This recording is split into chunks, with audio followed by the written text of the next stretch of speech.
लगेंगे।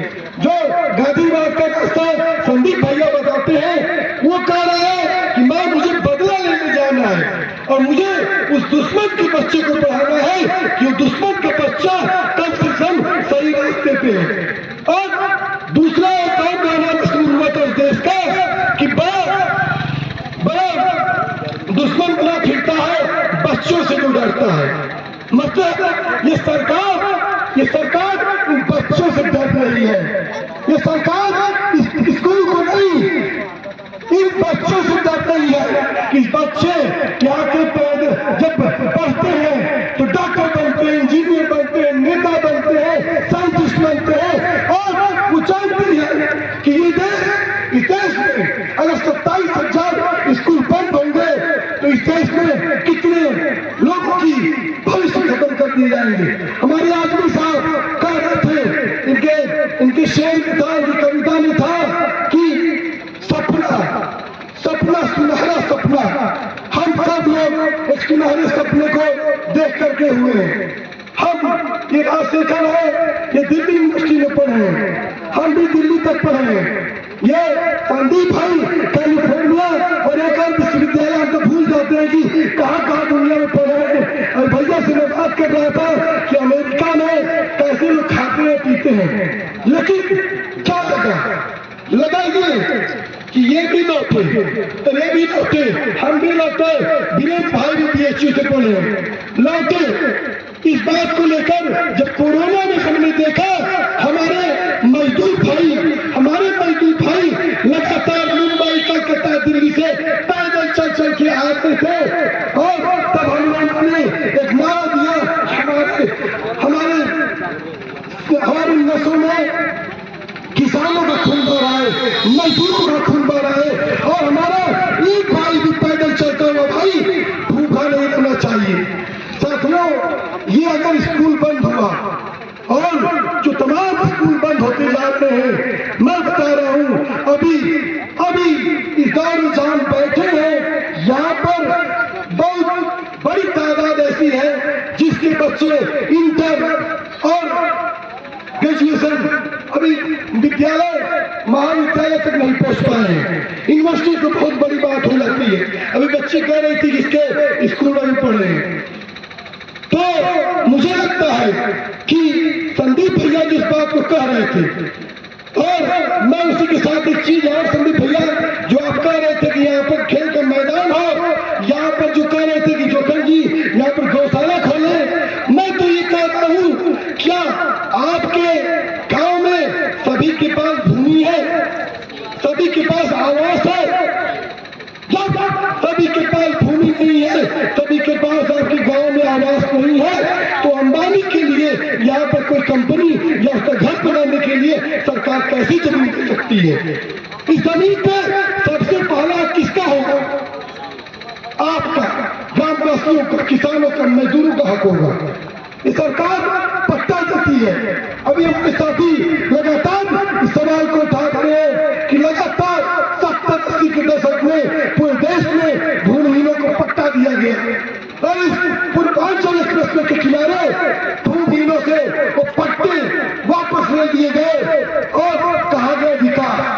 अरे भाई, हम भूमिहीन थे, हम भूमि के मालिक हो गए और हमारी आप पट्टे की जमीन ले करके कहते हो कि विकास हो गया। मतलब मेरा कुर्ता पहना हूँ और आप निकाल लीजिए और कह दीजिए अब तो आप बहुत अच्छे लग रहे हैं, बहुत समृद्ध हो गए। यही तो बात है ना।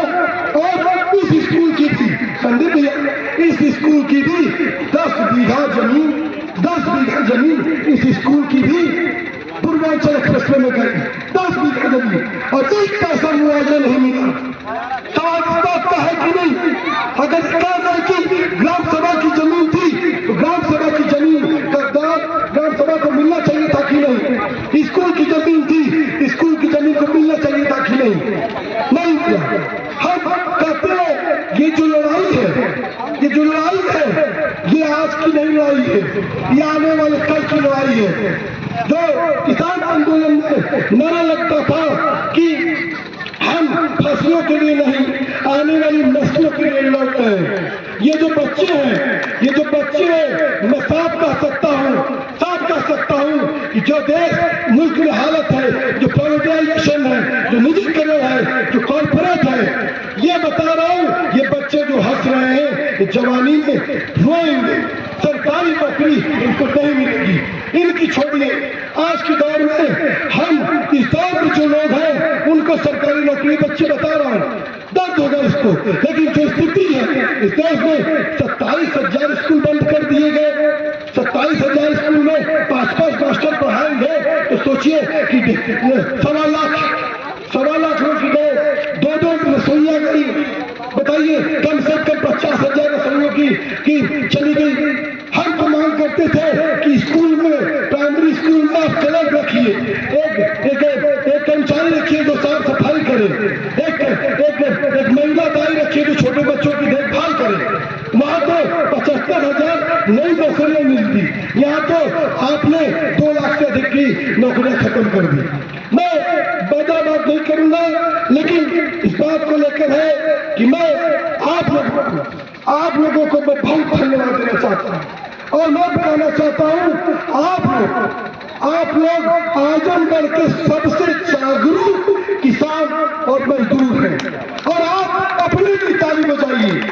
हम इस बात को समझ रहे हैं, इस बात को वीरेंद्र भाई, हमने अब तक जो भी लड़ाइयां लड़ी वो किसी की जमीन के लिए लड़ी। हर आदमी अपनी जमीन बचाने के लिए लड़ा है, लेकिन आज आपने अपने पुरखों की जो जमीन है, जो विरासत है, उस विरासत को बचाने के लिए लड़ रहे हैं। इसके लिए आपका पूर्वांचल किसान यूनियन, सोशलिस्ट किसान सभा, NAPM की तरफ से मैं आपका बहुत बहुत धन्यवाद देना चाहता हूं। और मैं इस बात को कहता हूं